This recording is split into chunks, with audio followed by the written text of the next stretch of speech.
Thank you for inviting me and giving an opportunity. I bring greetings from the Institute of Liver and Biliary Sciences to all of you and my friends in the beautiful city of Istanbul and the beautiful land, Turkey.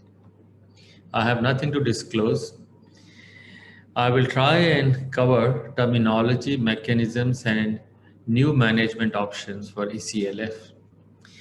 In the West, ACLF is a condition which occurs within 4 to 12 weeks of jaundice or any inciting event in a cirrhotic and two or more extrahepatic organ failures. Within 3 months, it includes decompensated cirrhosis and could be related to SIRS, bacterial infection, or sepsis.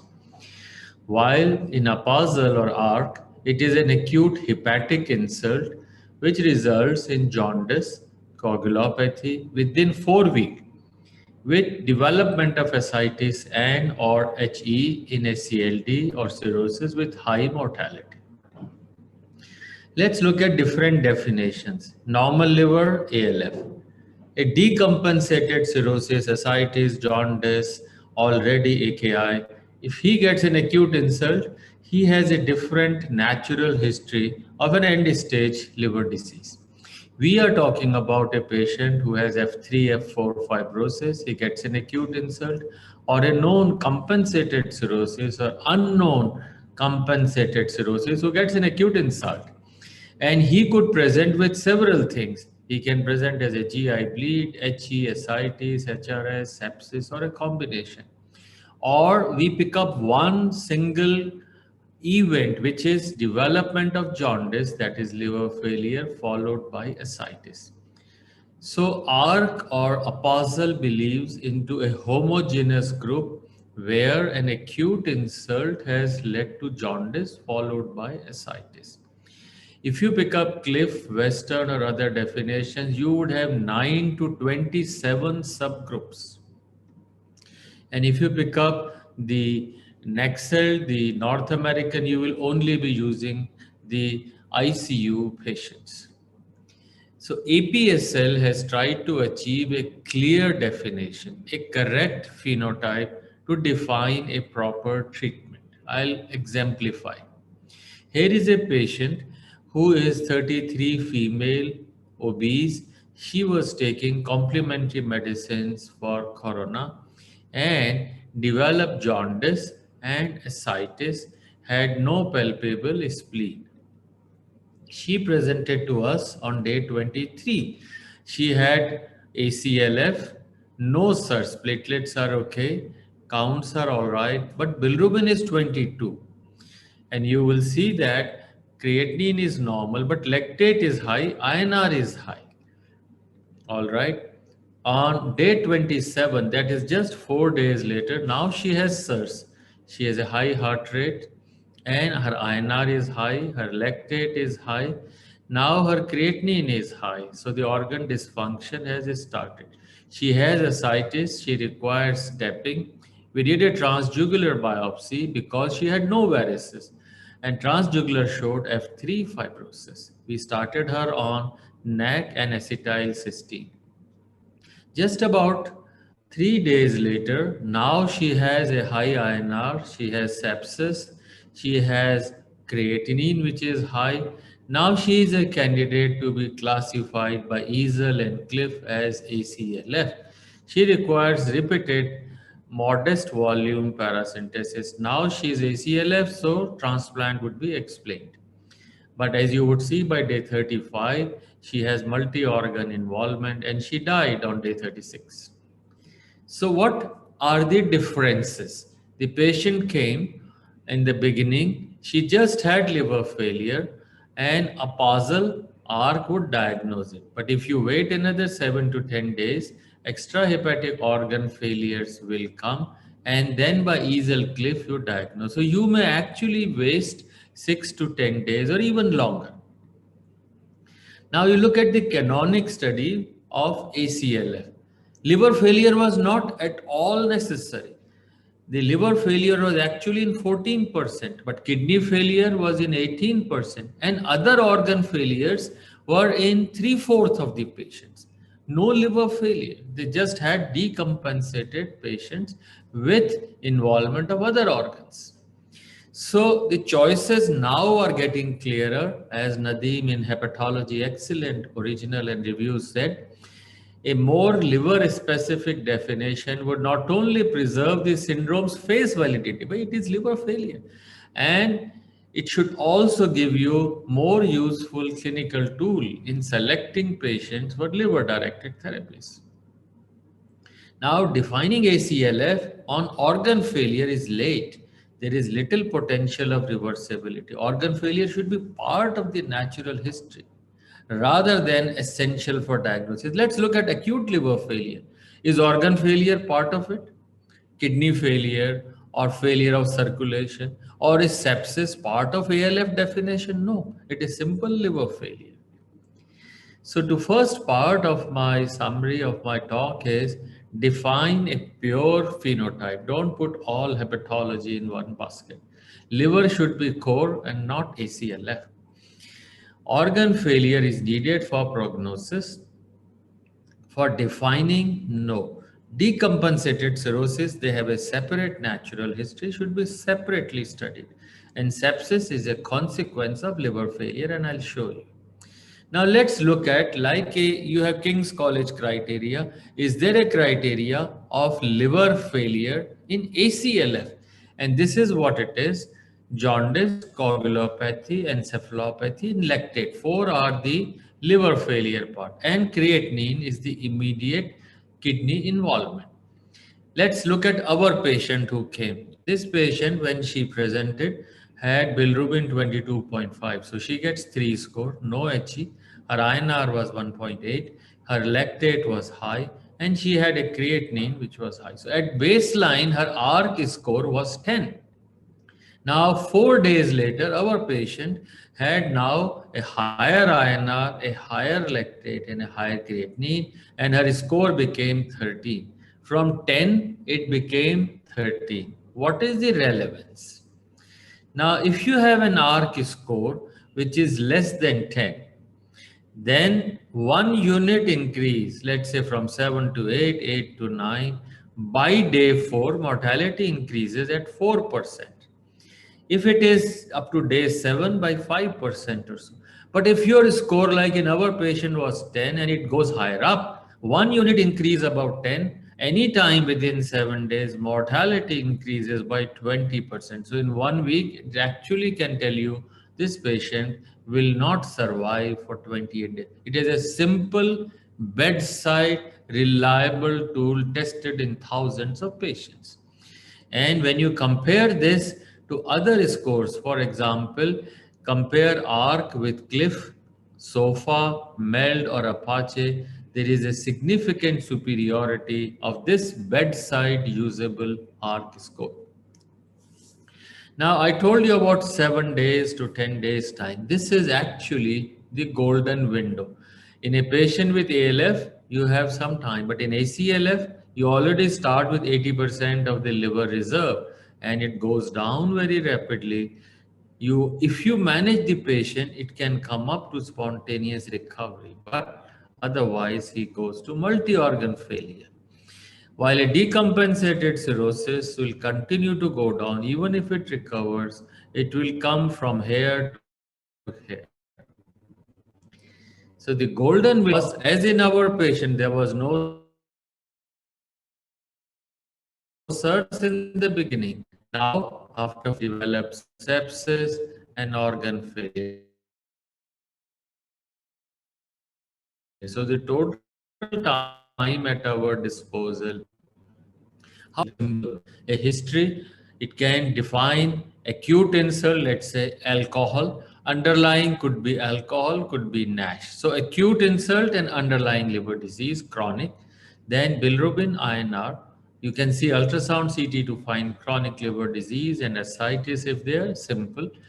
Then you do an endoscopy. If there are varices present already, well, no need to do. If there are no varices, then you need an HVPG. And if you want to find the etiology like CAM or something else, then a transjugular biopsy is required.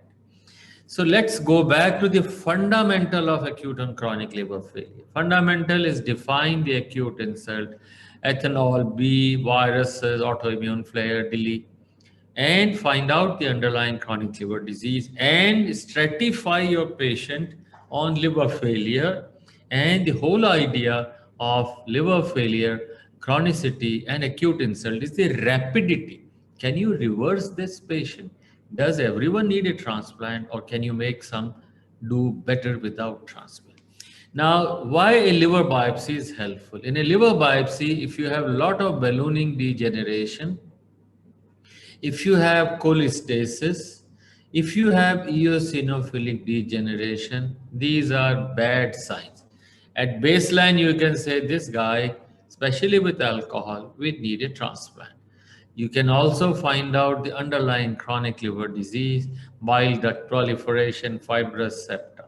So this paper about 10 years ago is a landmark paper just to tell you in a small subset a good outcome versus a poor outcome. Presence of fibrosis, eosinophilic degeneration, and ductular proliferation and cholestasis are poor markers. I apologize. Ballooning is a beneficial thing. It means there is a benefit of this patient. But eosinophils, fibrosis, cholestasis are poor prognosis. Now we have gone to second harmonic SHG assessment of biopsies. Normally, we only do the periportal areas, but with the second harmonic, you can see collagen proportionate area. How much is the collagen in rest of the liver tissue? Now, the stage of fibrosis conventionally correlates with HVPG, but collagen proportionate area, 40%, 60%, also strongly correlates. Also, the thickness of the collagen, thicker, higher. And length of the collagen, longer the fibrils, more is the pressure. What is the role of albumin in diagnosis? Every patient who comes, you start giving albumin. So in this very recent review in ACLF, there are pathological changes in ACLF. Acute insult, albumin synthesis goes down. SIRS, albumin becomes dysfunctional. Endothelial injury is there. Vasodilatory phenomena have occurred. DAMPs and PAMPs are released. There is a change. Mitochondrial dysfunction, there is a albumin modification, nitrosoalbumin. So this albumin is unhealthy. This is a toxic albumin. Let me show you some data.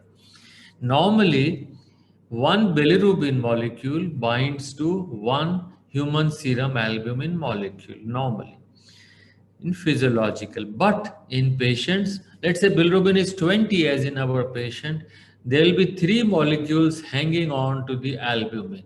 So all the albumin binding sites for metals, for drugs are blocked.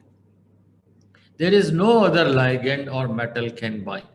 Normally albumin is optically inactive. You can't see it in a spectrophotometer. But if it binds to bilirubin, it becomes elliptical, less functional. Higher the ellipticity, more is the serious, more is the useless albumin. You can do it under a spectrophotometer. And if the ellipticity is more than 1.84, there is a higher chance this patient will die.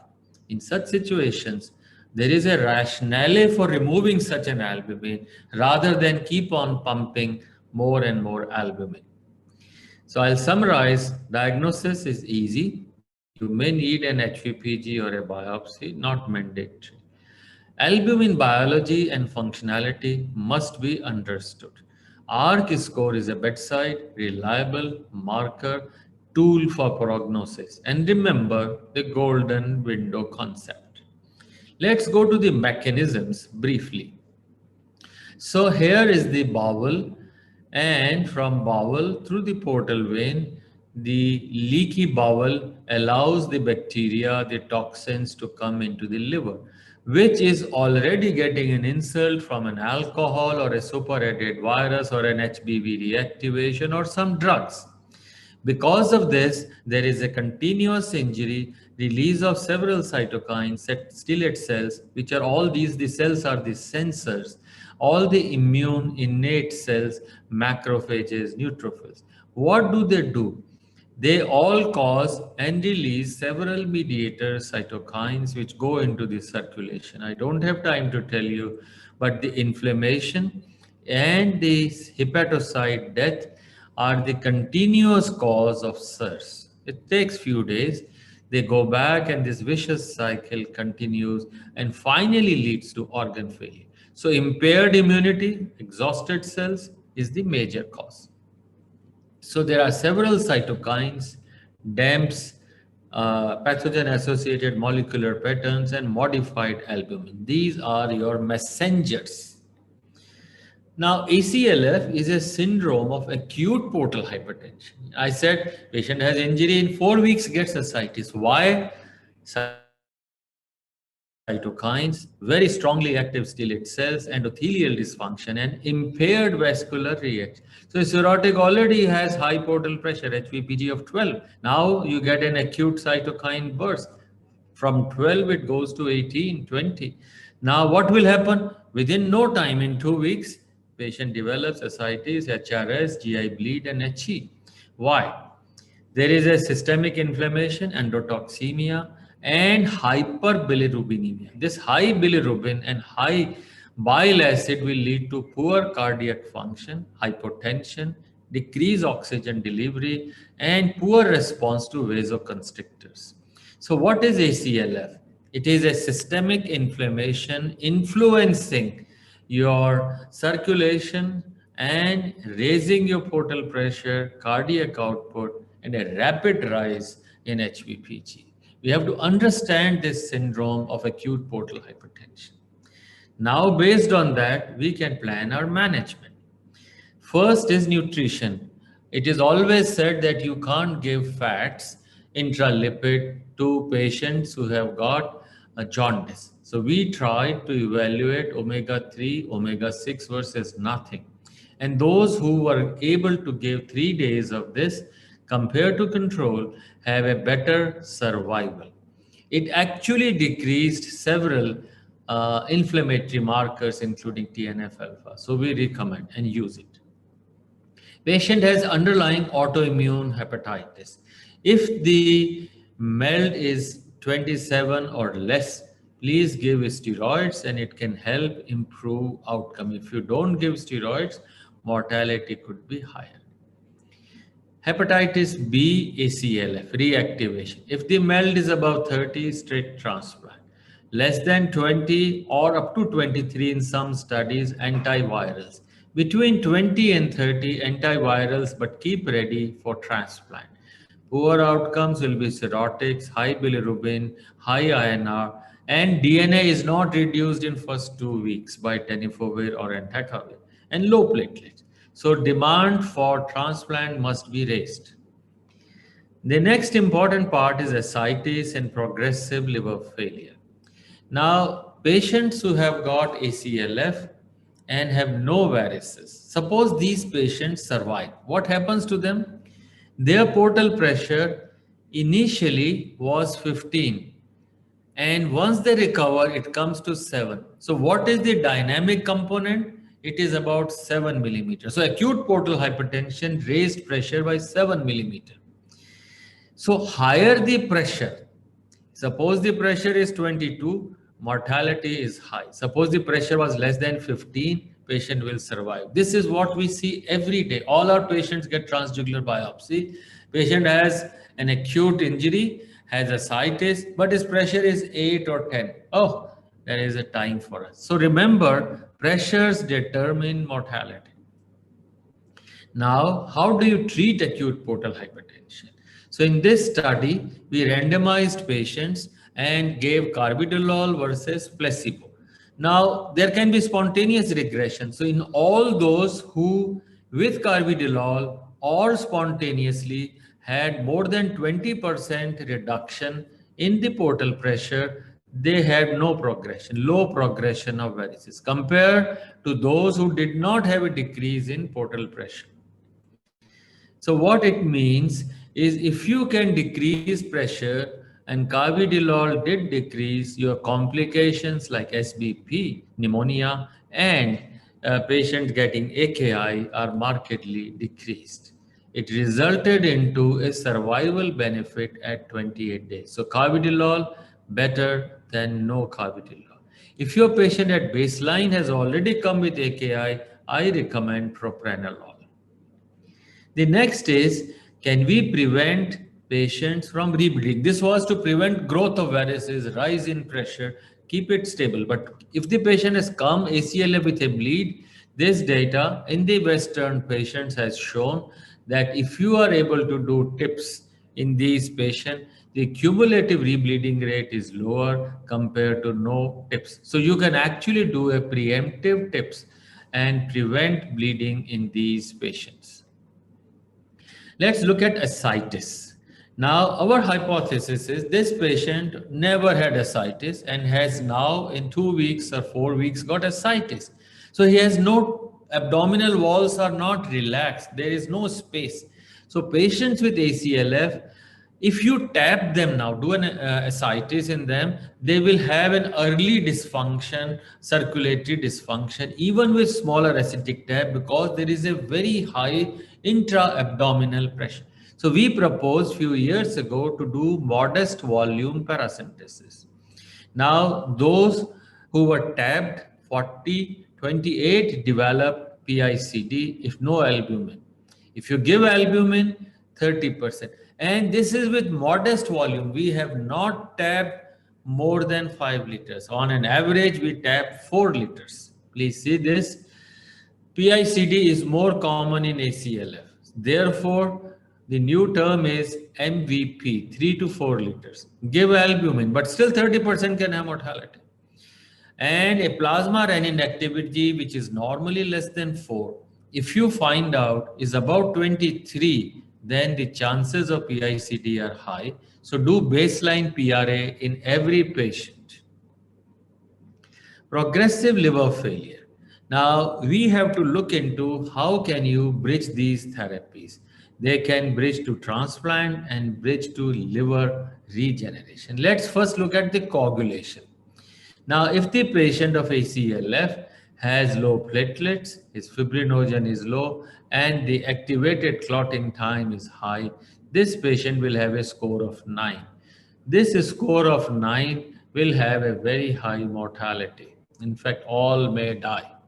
50% may die just in about 2 weeks' time. So, bleeding risk and coagulation assessment also tells you about mortality.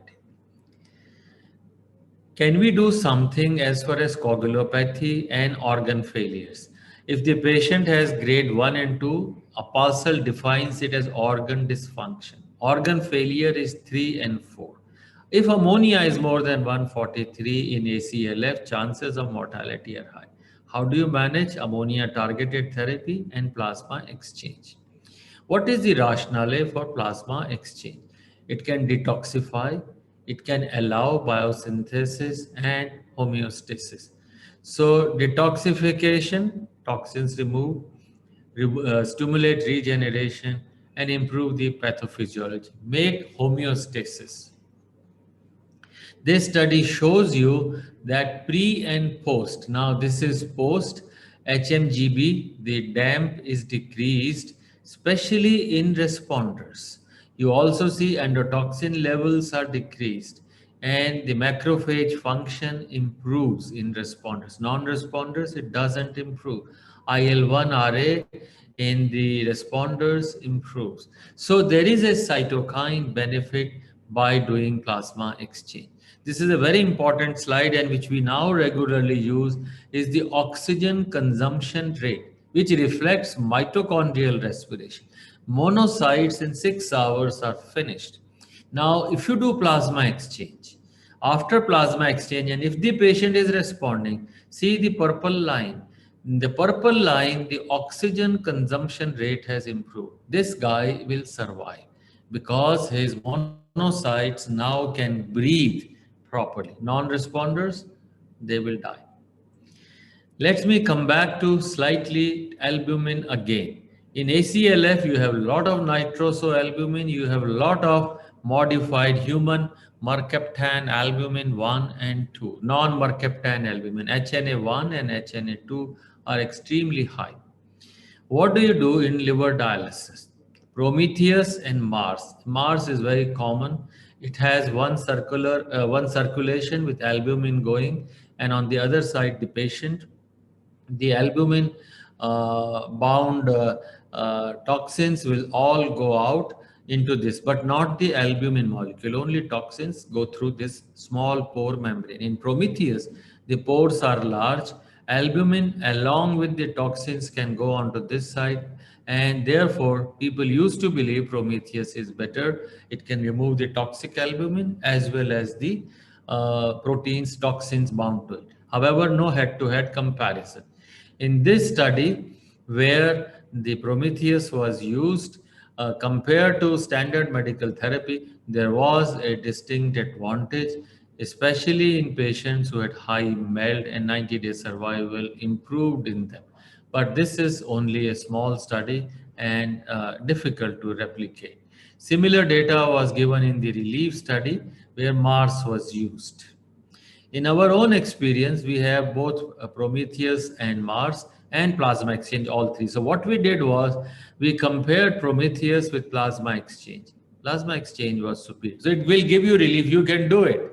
And this benefit was seen up to 90 days in survival. Now, renal failure is a very common complication. Please carefully see, this is the CLD group and this is the ACLF group. Progression of AKI in the ACLF is faster. AKI and the type 1 HRS are faster in patients with ACL. It's a very progressive disease, ischemia and cholemic nephropathy. Now, several causes are there and it leads to ATN. You have hypovolemia, you have some sepsis, you have classical HRS and sepsis related HRS.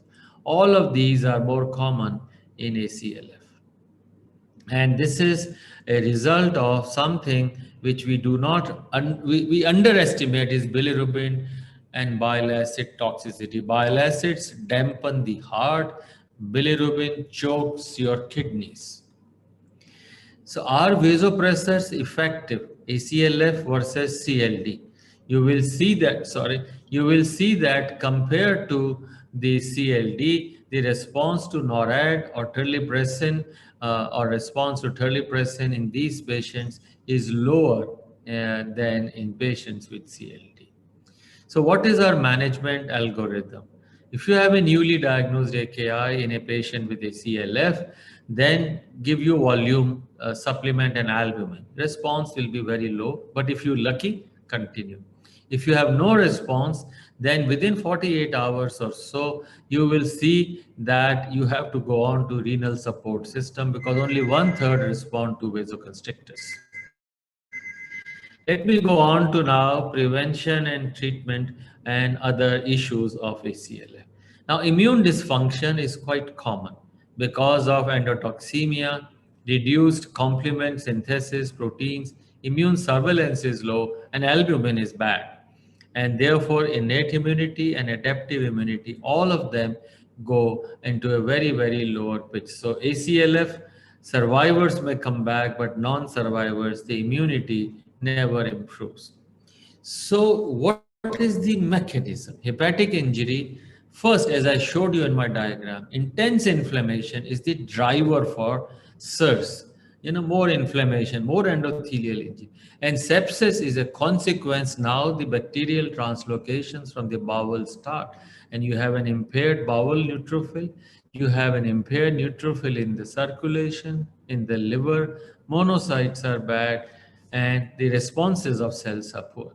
This is shown in this diagram. When the patient comes at day 0, you will see that no SIRS, slowly starts by day 4 SIRS and sepsis, and by day 7, the people, 50% of the people may have SIRS or sepsis. Therefore, remember, the first day to 7 day are crucial for us. Now, a compensated cirrhosis has toxins, alcohol, viruses. He gets ACLF, liver injury, neutrophils are bad, then you get sepsis and several other organ failures and needs transplant. You can give GCSF to them. It improves DC functions, it improves neutrophil functions, and it can prevent sepsis. This is what was shown in an earlier study. By giving GCSF, you will mobilize CD34 cells from bone marrow into the liver, almost 2 times more.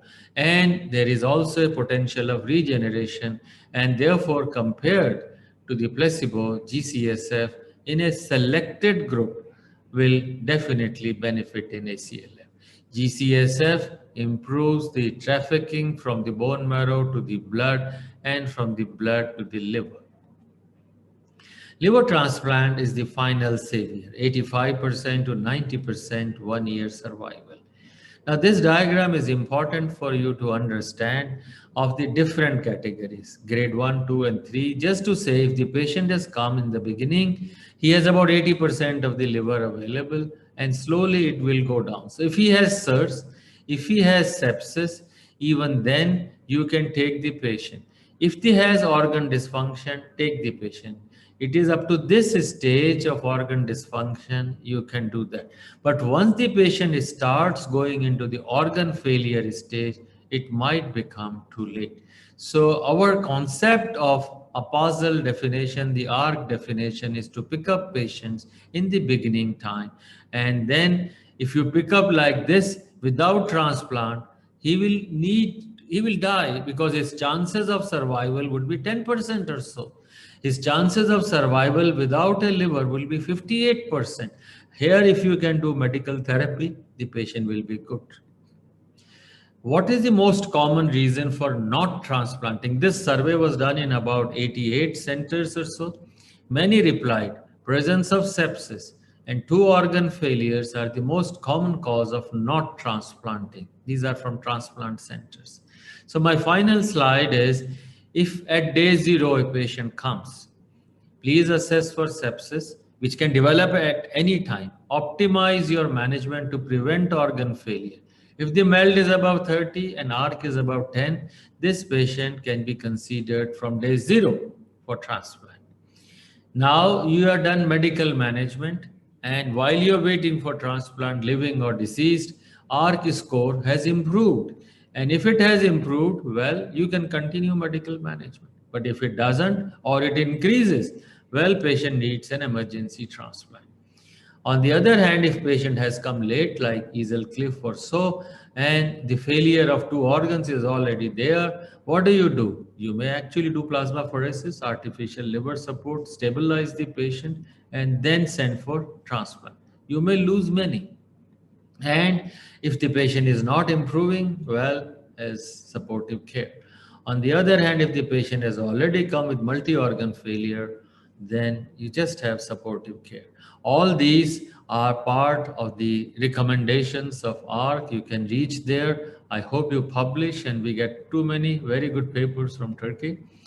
But we have miles to go in ACLF. We need a universal definition of understanding a cohort which is pure. Organ dysfunction, we should diagnose, not failures. We need focused therapies. We need to work more on albumin and albumin dialysis, how we can support regeneration, support devices, and high priority and first week transplant decision. One more time, thank you, and I hope we walk together for making ACLF survival understanding improved. Thank you all.